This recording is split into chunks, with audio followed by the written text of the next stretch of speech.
Alors, puisqu'on parle de Bob, d'espadrilles et donc d'été, quels sont les livres que vos enfants pourront lire cet été? Un exemple maintenant avec Henri Meunier, puisque vous êtes chroniqueur littérature jeunesse et vous venez nous présenter le livre que vous tenez dans la main, La balade de Koichi. Oui. On le dit comme ça? Moi, je le dis comme ça. Vous le diriez comme ça? Oui. Par Agnès Domergue et Cécile Udrissier. C'est aux éditions Grasset. Alors, bien sûr, Grasset Jeunesse. Ouais. Un mot sur l'histoire.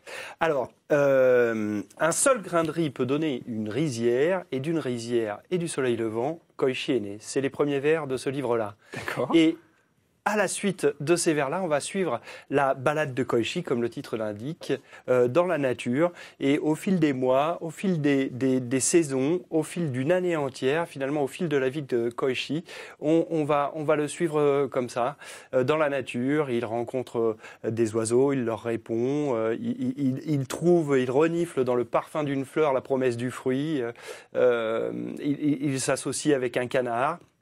Et puis le temps passe, les couleurs s'assourdissent un peu, l'automne arrive. Koichi a soudain besoin d'une canne pour l'aider à ne pas céder à la vie qui veut le faire plier lui aussi. Et on arrive en hiver. De chaque saison, Koichi garde dans la poche 2 souvenirs essentiels et un grain de riz. Et au cœur de l'hiver, Koichi disparaît. Mais dès la page suivante, dès qu'on tourne la page, il y a un grain de riz qui germe. Et on le sait depuis le premier vers donc, que je vous ai livré, d'un grain de riz peut naître une rizière, et de cette rizière peut naître une vie, en tout cas celle de Koichi. Donc c'est un éternel recommencement cette histoire. Et on peut le lire tout à fait comme ça, c'est une lecture possible. Et regardez, je vais vous faire une petite surprise, Mickaël. Attrapez la première page. J'attrape la première page? S'il vous plaît. D'accord. Hop. Non! Mais voilà, tout à fait littéralement, on peut, si on le souhaite, disposer ce livre en rond. Ah, c'est chouette. Et le lire comme un cercle. On peut le lire aussi comme une frise, et puis on peut le lire comme on l'a fait là, en le lisant page à page. Ces 3 lectures, évidemment, sont sensiblement différentes dans leur sens. Allez, c'est comme ça, tiens. Et ces livres-là, en jeunesse, ça s'appelle un leporello, on peut appeler ça un accordéon. Hein. Et on a la chance en jeunesse d'avoir des albums qui sont parfois des véritables objets, presque des objets d'art, avec des fabrications incroyables, des origamis, des découpes laser, etc.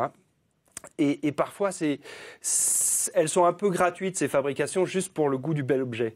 Mais quand l'objet fait sens, comme ici, et offre plusieurs lectures différentes, c'est absolument merveilleux. Absolument, c'est un très beau cadeau. Donc, comme vous pouvez le constater, on peut profiter comme ça des magnifiques illustrations de Cécile Udrissier. Hein. Elles sont légères, elles sont délicates, ce sont des aquarelles comme ça, elles sont pétillantes. Et vous pouvez suivre les petits points du chemin de Koichi, de la vie de Koichi. Ce qui est remarquable aussi, j'ai trouvé, c'est que en fait, ce livre aussi, il est écrit en pointillé. C'est-à-dire que les mots d'Agnès Domergue, ce sont comme des petits poèmes, des petits points de poésie comme ça qui racontent l'histoire. Donc ça fait une lecture formidablement cohérente et c'est extrêmement délicat et gracieux. Merci beaucoup Henri, je sais que c'était le dernier livre que vous nous présentiez de la saison, donc c'est un très beau livre Absolument. Cadeau, donc on vous l'offre.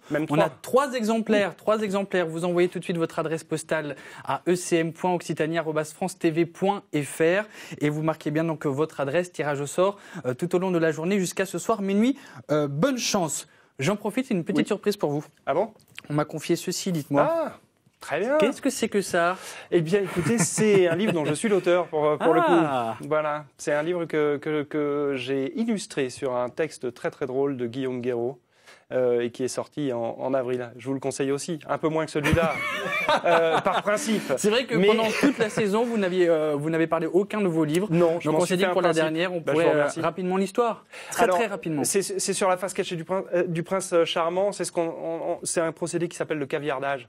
C'est-à-dire qu'on a un texte, on en barbouille une partie et ça délivre un autre texte. Je vais vous montrer. Ça va être plus clair. Très vite. Et c'est pareil pour les images, en 2 secondes. Donc vous avez un premier texte, cette phrase-là. D'accord. Elle va être barbouillée en partie. Et ça va être un sens totalement différent. Et c'est pareil pour l'image. Cette image est en partie cachée et c'est un sens différent. Donc vous avez la version brillante du prince charmant et la face cachée. Voilà. Le livre d'Henri Meunier, voilà, faites-lui plaisir puisqu'il vous a accompagné tout au long de la saison. Merci infiniment pour tous les livres que vous nous avez présentés.